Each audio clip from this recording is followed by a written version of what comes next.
दोस्तों, क्या आप अपनी ज़ंस्कार वैली ट्रिप में लेह से सिरसिरला होते हुए जो पादुम का नया रूट खुला है उस रूट को प्लान करने की सोच रहे हो, पर आपको उस रूट की डिटेल्स नहीं पता है और आप ये जानना चाहते हो कि भाई कंडीशंस कैसी हैं रोड की, उस रूट के ऊपर बेस्ट टाइम क्या होगा उस रूट पे जाने का, जाना भी चाहिए नहीं जाना चाहिए, किस तरह की गाड़ी से जाना चाहिए, क्या मोड ऑफ ट्रांसपोर्ट है, तो भाई आप बिल्कुल सही वीडियो पे आए हो। आज अपनी Zanskar valley travel guide series के पिछले कुछ एपिसोड्स में मैंने बाकी दो रूट्स की बात करी थी, जो कि अपना कारगिल से पादुम जाता है एक रूट, जो सबसे पहला रूट मैंने बताया, और दूसरा रूट मनाली से शिंकुला होते हुए जो पादुम को कनेक्ट करता है उसके बारे में बात करी थी। आज हम इस तीसरे रूट की बात करेंगे। चलिए फिर बिना टाइम वेस्ट करे शुरू करते हैं।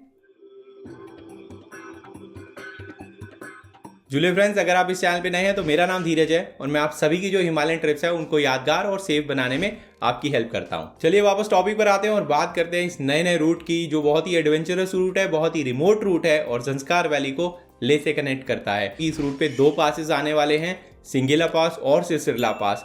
जो सिरसिरला पास है वो करीबन 15,700 फीट की ऊंचाई के आसपास है और जो सिंगेला पास है वो अपना 16,500 या 600 फीट की ऊंचाई पर है। तो देखो दोस्तों, क्योंकि ये एडवेंचरस रूट है और हाई ऑल्टीट्यूड रूट है, तो अगेन सबसे पहले मैं यही बोलना चाहूँगा कि AMS यानी एक्यूट माउंटेन सिकनेस, उसका ध्यान रखना हमें ज़रूरी है। हाई ऑल्टीट्यूड रूट है, AMS होगा तो भाई रिमोट रूट पे कोई हेल्प नहीं मिलेगी, इसलिए हाइड्रेटेड रखना अपनी बॉडी को बहुत ज़रूरी है, रेस्ट करना बहुत ज़रूरी है, एक्लिमेटाइजेशन के प्रिंसिपल्स को फॉलो करना बहुत ज़रूरी है और बिल्कुल भी एक्लिमेटाइजेशन को आप नेग्लेक्ट ना करें जब आप इस रूट पे ट्रैवल कर रहे हैं। तो अब बात करते हैं रूट की डिटेल्स की, और इस पूरे रूट को मैं छोटे छोटे भाग में तोड़ूंगा ताकि आपको डिफरेंट सेक्शन की जो रोड कंडीशंस हैं उनके बारे में आइडिया रहे, डिस्टेंस के बारे में आइडिया रहे, टाइम जो लगने वाला है इन सेक्शंस में उसके बारे में आइडिया रहे। और यहाँ पे मैं एज्यूम करूँगा कि आप पादुम में पहुँच चुके हो ज़ंस्कार वैली में,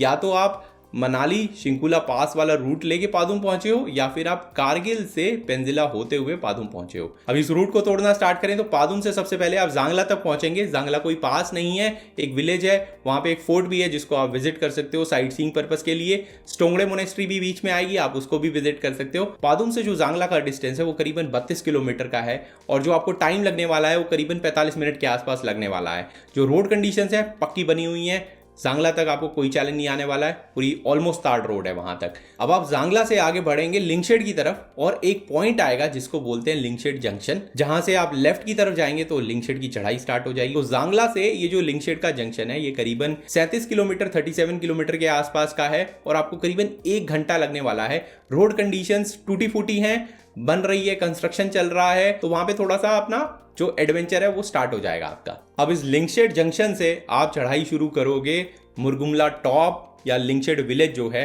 एक्चुअली उसकी तरफ। लिंकशेड विलेज थोड़ा सा नीचे है। ये पूरी चढ़ाई जो है ये पसीने निकालने वाली चढ़ाई है। यहाँ पे जो क्लाइम का ग्रेडियंट है या एंगल है काफ़ी स्टीप है और मिट्टी मिट्टी है पूरे रूट के ऊपर।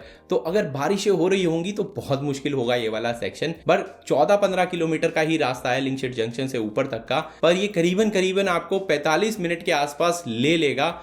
और इसमें एक बहुत इंपॉर्टेंट टिप जो है वो आप ध्यान में रखिएगा, क्योंकि जो हेयर पिन बेंड्स आएंगे जैसे जैसे आप ऊपर चढ़ते जाओगे तो आपकी गाड़ी पे, बाइक पे जोर ना पड़े, तो आप क्या करिए, 1-2 हेयर पिन बेंड्स चढ़िए, फिर 5-7 मिनट का रेस्ट लीजिए, अपनी गाड़ी को रेस्ट दीजिए ताकि गर्म ना हो। अगर आप दूसरी डायरेक्शन से आ रहे हैं तो भाई ब्रेक आपको बार बार लगाने पड़ेंगे, क्योंकि स्टीप डाउन साइड होगा, डाउन हिल होगा, तो आप ब्रेक बार बार लगा रहे होगे। तो इसलिए 2-3 हेयर पिन बेंड्स के बाद में ब्रेक्स को भी थोड़ा रेस्ट करने दीजिए, ठंडे होने दीजिए और फिर आगे बढ़िए। अब इस मुरगुमला टॉप से हम आगे बढ़ेंगे सिंगेला पास की तरफ, और क्योंकि अगेन फिर से अब चढ़ाई होती जा रही है, आप करीबन 16,600 फीट के आसपास पहुंचोगे वहां पे सिंगेला टॉप पे। और रोड कंडीशंस जो है कच्ची हैं, पूरी की पूरी मिट्टी डर्ट ट्रैक टाइप का रोड है पूरा का पूरा। मुरगुमला से सिंगेला तक का डिस्टेंस जो है वो करीबन 30 किलोमीटर का ही है, पर आपको करीबन 1.5 से 2 घंटे लगने वाले हैं, क्योंकि जो रोड कंडीशंस है खराब है और चढ़ाई काफी है। ऐसे ही फिर आप जब सिंगेला पहुंच जाएंगे तो वहां से आप देखेंगे कि आपको पूरा सिरसिरला पास तक का रास्ता दिख रहा है।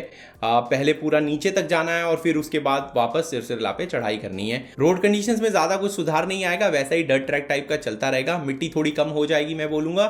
बट हाँ, जो डिस्टेंस है वो करीबन 36 से 40 किलोमीटर के आसपास का है, जो अपना सिंगिला से लेके सिरसिरला तक का है। बीच में फोटोस्कर गांव भी आपको दिखेगा, पर जो आपको टाइम लगने वाला है वो 2-2.5 घंटे लग जाएंगे आपको सिरसिरला पहुंचते पहुंचते, जब आप सिंगिला से स्टार्ट करोगे। तो फिर आप सिरसिरला से नीचे उतरना स्टार्ट करोगे और हानूपेटा होते हुए वानला विलेज पहुंचोगे। जो डिस्टेंस है वानला तक का वो करीबन 39-40 किलोमीटर के आसपास का है और आपको करीबन 1.5 घंटा लगेगा ये डिस्टेंस कवर करने में। रोड कंडीशंस फिर थोड़ी इंप्रूव होंगी, पर वो डट ट्रैक टाइप का है, या पूरा वानला विलेज तक। अब वानला पहुंचने के बाद आपके पास में 2 ऑप्शन है कि या तो आप सीधा ले जा सकते हो वानला से, करीबन 115 किलोमीटर के आसपास का डिस्टेंस होगा और 2.5 घंटे के आसपास लगेंगे आपको वानला से ले पहुंचने के लिए। या फिर आप क्या कर सकते हो, आप लमायूरू में जाके रात बिता सकते हो, और जो लमायूरू का डिस्टेंस है वो करीबन 15 किलोमीटर का है, तो आपको 20-25 मिनट ही लगने वाले हैं वानला से लमायूरू तक जाने के लिए। और फिर लमायूरू से जो ले का डिस्टेंस है, जो आप अगले दिन भी कवर कर सकते हो, वो करीबन 116-118 किलोमीटर का है। तो अगर आप पादुम से सीधा ले जा रहे हो वानला होते हुए, तो करीबन 297 किलोमीटर का टोटल डिस्टेंस होगा और 11 से 12 घंटे लगने वाले हैं आपको इस रूट के ऊपर। और इसी में अगर आप लमायूरू का डिटूर ले लोगे तो उसमें 15-16 किलोमीटर ऐड कर लीजिए, तो 315-320 किलोमीटर के आसपास का टोटल डिस्टेंस होगा और जो टाइम लगने वाला है वो 12 घंटे के आसपास आपको लगेगा। अब ये पूरे रूट की डिटेल जानने के बाद में आपको ये समझ में आ गया होगा कि भाई जो आपको गाड़ी या फिर बाइक लेके जानी है वो थोड़ी पावरफुल लेके जानी है इस रूट के ऊपर। हाई ग्राउंड क्लियरेंस की आपको एज सच कोई जरूरत नहीं महसूस होगी या पड़ेगी, पर हाँ अगर पावर नहीं होगी तो जो गाड़ी है, बाइक है, वो धीरे धीरे करके ऊपर चढ़ेगी, तो आपको पेशेंट रहना पड़ेगा और धीरे धीरे जो ड्राइव है उसका मजा उठाना पड़ेगा। दूसरा पॉइंट आपको ये ध्यान में रखना है कि भाई रूट में क्योंकि मिट्टी है तो मिट्टी उड़ेगी बहुत, और अगर आप बाइक पे हो तो भाई प्लीज अच्छे से कपड़ा कुपड़ा बांध के जाइएगा, कवर करके जाइएगा। पूरा मिट्टी में ऑलमोस्ट नहाने वाले हो आप इस रूट के ऊपर, अगर ड्राई डे होगा खास तौर से तब तो। तीसरी चीज मैं बता ही चुका हूँ, जब मुरगुमला टॉप की चढ़ाई कर रहे होगे तो बीच बीच में ब्रेक लेते रहिएगा, हर 2-3 हेयर पिन बैंड के बाद में ब्रेक लीजिएगा, ताकि आप अपनी गाड़ी को उतरते हुए और चढ़ते हुए दोनों टाइम पे ठंडा कर पाओ, रेस्ट दे पाओ। और चौथा और फाइनल पॉइंट ये है कि अगर बारिश हो रही है तो भाई इस रूट पे मत जाइएगा, क्योंकि कीचड़ हो सकता है मिट्टी की वजह से और वहां पे आप फंस सकते हो। अब आप बोलोगे बेस्ट टाइम या बेस्ट सीजन कौन सा है इस रूट पे ट्रैवल करने का, तो देखो दोस्तों, जो ज़ंस्कार वैली ट्रैवल करने का बेस्ट टाइम, बेस्ट सीजन है, अगर वीडियो नहीं देखा है तो देख लें उस वीडियो को, वो ही बेस्ट टाइम है अपना इस रूट पे ट्रैवल करने का भी, जो कि अपना मिड मई से लेके और मिड ऑफ अक्टूबर तक का टाइम है। ठीक है, तो यही विंडो है, इसमें ही आप ट्रैवल करिए। इस विंडो के बाहर ट्रैवल करेंगे तो भाई बर्फ़ वगैरह पड़ी हो सकती है रूट के ऊपर और फंसने का खतरा हो सकता है। बहुत ही रिमोट रूट है, बहुत कम लोग ट्रैवल करते हैं, तो मैं अपनी तरफ से रेकमेंड नहीं करता हूँ कि आप विंटर टाइम जो है या ऑफ सीजन टाइम जो है उसमें इस रूट पे ट्रैवल करें। और जो सीज़न टाइम भी है उसमें जो अपना अगस्त का महीना है, जब बारिशें हो सकती हैं या बारिश अगर हो रही है, तो अगेन मैं यही बोलूँगा कि इस रूट को अवॉइड करें, क्योंकि जो रिवर भी है वो रोड के साथ साथ चलती है, खासतौर से जो लिंकशेड वाली चढ़ाई है वहाँ पे, तो पानी जो है रिवर का वो रोड पे आ जाता है, रोड सबमर्ज हो जाती है काफ़ी बार। और दूसरी चीज़ जो है, जो स्लश है, कीचड़ जो बन जाएगा मिट्टी होने की वजह से, उसमें आपको चैलेंजेस आ सकते हैं, उसको पार करने में वहाँ पे फंसने के चांसेस बढ़ सकते हैं। तो बारिशों के टाइम पे इस रूट को अवॉइड करें। जब भी आप हिमालयस में ट्रैवल करते हो तो पूरी रिस्पॉन्सिबिलिटी के साथ ट्रैवल करो और वहाँ पे कूड़ा कचरा जो है वो मत। इस रूट पे मोड ऑफ ट्रांसपोर्ट की बात करें तो कोई पब्लिक ट्रांसपोर्ट नहीं चलता है। शेयर्ड लोकल जीप्स वगैरह आपको मिल सकती हैं पादुम और लेह के बीच में, बट जो उनकी क्वांटिटी है वो फ्रीक्वेंसी है वो बहुत लिमिटेड होगी। हो सकता है इक्का दुक्का चलती हैं, ठीक है, तो आप वो ले सकते हो, बट आपको थोड़ा सा प्लान करना पड़ेगा, एक आधा बफर डे रखना पड़ेगा, ताकि आप उसके जो स्केड्यूल है या फिर टाइमिंग है उन शेयर्ड लोकल जीप्स की, उनके साथ में अलाइनमेंट कर पाओ। और ऑप्शन में या तो आपकी खुद की गाड़ी या बाइक होनी चाहिए या फिर रेंटेड गाड़ी या बाइक होनी चाहिए, आप उसी से ही इस रूट पे ट्रैवल कर सकते हो। बाकी लास्ट में जो मोस्ट ऑब्वियस ऑप्शन है वो है अपना टैक्सी का, तो आप टैक्सी या तो लेह में ले सकते हो या पादुम में ले सकते हो और उस प्राइवेट टैक्सी में इस पूरे रूट को कर सकते हो। मैं प्राइवेट टैक्सी की बात कर रहा हूँ, शेयर टूरिस्ट टैक्सी की बात नहीं कर रहा हूँ। शेयर टूरिस्ट टैक्सी मिलना भी इस रूट पे बहुत मुश्किल है या ना के बराबर ही है। अब अगर क्विकली आइटनरी क्या फॉलो करनी चाहिए इस रूट के ऊपर उसकी बात करें तो सबसे पहले मैं अपनी रिकमेंडेड आइटनरी बताऊंगा कि भाई आप जो डिस्टेंस है अगर आप अच्छे से कवर करना चाहते हैं, अच्छे से एंजॉय करना चाहते हैं इस रूट को, राइट, सोकिंग करना चाहते हैं, वीडियोस, फोटोज बहुत कुछ क्लिक करना चाहते हैं, तो इस रूट को 2 दिन में करिए। और पहले दिन आप पादुम से सुबह सुबह स्टार्ट करिए और लमायूरू तक पहुँचे। जैसा मैं ऑलरेडी बता चुका हूँ, करीबन आपको 8-9 घंटे लगेंगे लमायूरू तक पहुँचने के।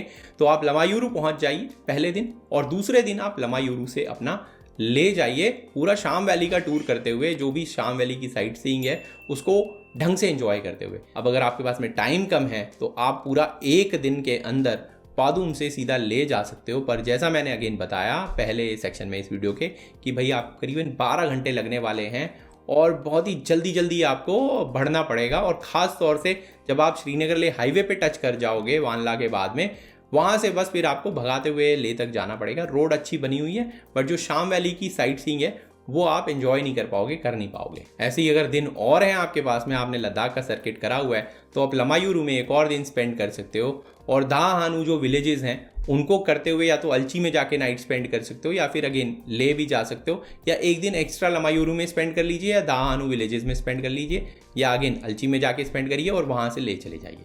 तो ऐसे आप 3 दिन का और रिलैक्स आइटनरी जो है वो भी प्लान कर सकते हो इस रूट के ऊपर। अब अगर आप ये पूछोगे कि भाई साइट सीइंग क्या है धीरज भाई, तो भाई साइट सीइंग ही साइट सीइंग है पूरे रूट के ऊपर। बड़ा सीनिक रूट है, रिमोट है, रॉ है। मेरे को याद है भाई 15 साल पहले जब लद्दाख जाया करते थे तो काफ़ी सेक्शंस ऐसे होते थे, खास तौर से हानले का बेल्ट या चांगथंगा बेल्ट बहुत ही रिमोट रॉ होता था। वैसा ही आपको यहाँ फीलिंग आने वाला है। और इसके अलावा सिरसिरला और सिंगेला पास तो है ही हैं, और आपको वहाँ जाने के बाद में ऐसी फीलिंग आएगी भाई कि बहुत ही बढ़िया आर्टिस्ट ने कुछ पेंटिंग बनाई हुई है, उसे देख रहा हूँ मैं। अब खाने की और रुकने की सुविधाओं की अगर बात करें तो भाई पादुम से जब आप स्टार्ट करने वाले हो तो जांगला एक विलेज आएगा जहाँ पे आपको कुछ मिलेगा, वो तो पास ही है पादुम के, ठीक है।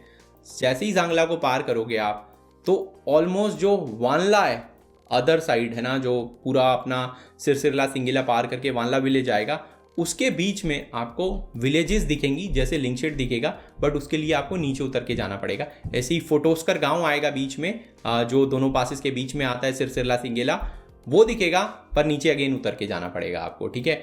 इसके अलावा आपको कुछ ज़्यादा नहीं मिलने वाला है यहाँ पे। अगर कुछ ब्रेकडाउन वगैरह होता है तभी आप इन गाँव में जाके रुक सकते हो, अदरवाइज जैसे ही पादुम से निकलेंगे तो कम से कम वानला पहुंच के या तो वानला या फिर लमायूरू में जाके रुकिए। फिर लमायूरू में तो है ही है, और ले में आपको ऑप्शंस मिल जाएंगे। बीच में इक्का दुक्का कोई ढाबा कहीं पे हो तो हो, या चाय का जो स्टॉल वगैरह होता है ऐसा कुछ मिल जाएगा तो मिल जाएगा, बट ज़्यादा कुछ रिलाय मत करिएगा। ऐसे ही मोबाइल कनेक्टिविटी देखोगे तो पादुम से निकलोगे तो वहाँ पे मोबाइल कनेक्टिविटी होगी पोस्टपेड की पादुम के आसपास, और मोस्ट लाइकली हो सकता है जांगला के आसपास कहीं तक मिले। फिर उसके बाद में वानला विलेज में ही मिलेगी, बीच में कोई कनेक्शन या मोबाइल कनेक्टिविटी नहीं मिलने वाली है। तो इसलिए इम्पॉर्टेंट ये है कि भाई सुबह सुबह जब आप निकलेंगे पादुम से या ले से, तो अपने मित्रगण जो हैं, फैमिली मेम्बर जो हैं, उनको इन्फॉर्म कर दें कि भाई सिग्नल नहीं आने वाला है, परेशान ना हो, शाम तक हम सिग्नल के नेटवर्क में पहुंच जाएंगे और कॉल कर देंगे। अब पेट्रोल पंप्स की अगर बात करें तो पादुम में 2 पेट्रोल पंप है। उसके बाद आपको ऑलमोस्ट जो अपना श्रीनगर ले हाईवे है वहाँ पे खलसी करके जगह जो है, जो जंक्शन पॉइंट है, वहाँ के पास में जाके आपको एक पेट्रोल पंप मिल जाएगा। उसके बाद सीधा ले में मिलेगा। तो वो जो डिस्टेंस है करीबन 200 किलोमीटर का बीच में, वहाँ पे आपको कोई पेट्रोल पंप नहीं मिलने वाला है, कोई मैकेनिक नहीं मिलने वाला है। तो अगर कोई मैकेनिकल ब्रेकडाउन होता है तो आप अपने खुद पे हो वहाँ पे, या अगर इक्का दुक्का कोई ट्रैवलर वहाँ पे चल रहा होगा, गाड़ी चल रही होंगी, तो आप उनसे थोड़ी मदद मांग सकते हो। स्पेयर पार्ट्स कैरी करना बहुत ज़रूरी है। बेसिक मेंटेनेंस आपको आना चाहिए, पंचर वंचर लगाना आपको आना चाहिए, ताकि इस रूट पे अगर कुछ भी ऐसा होता है तो आप थोड़े बहुत सेल्फ सफिशिएंट हैं। और अगर आपके पास में स्पेयर पार्ट्स होंगे तो अगर कोई भला चंगा आदमी आपको मिल गया वहाँ पे तो वो आपकी हेल्प कर सकता है, क्योंकि स्पेयर पार्ट आपके पास में। इलेक्ट्रिसिटी जो है वो आपको पादुम में मिलेगी, जांगला में मिलेगी, वानला में मिलेगी, लमायूरू में मिलेगी, और फिर ले में जाके मिलेगी।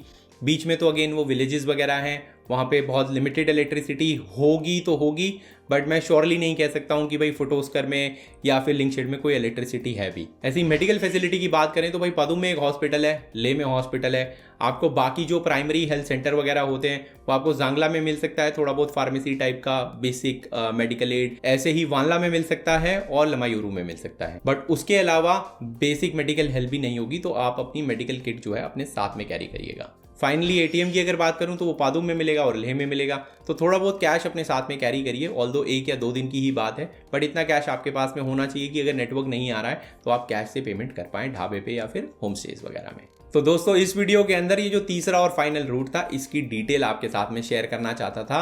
अब तीनों रूट की डिटेल्स आपको पता चल गई हैं। इस सीरीज के अगले एपिसोड में हम बात करेंगे ज़ंस्कार वैली की most common itinerary, most recommended itinerary जो है वो क्या होनी चाहिए, किस तरह से आप इन तीनों रूट्स को यूज़ करके एक सक्सेसफुल ज़ंस्कार वैली का ट्रिप प्लान कर सकते हो। अगर आपको ये वीडियो पसंद आया तो इस वीडियो को लाइक ज़रूर करें और मेरे चैनल को सब्सक्राइब करें। अगर आपका कोई क्वेश्चन है किसी भी हिमालयन ट्रिप को प्लान करने के लिए तो नीचे कमेंट सेक्शन है, उसको यूज़ करें और वहाँ मैं आपकी हेल्प जो है जल्द से जल्द करने की कोशिश करूँगा। तब तक के लिए दोस्तों, झूले और हिमालयाज़ जो हैं उनको क्लीन रखने में अपना पार्ट ज़रूर प्ले करें।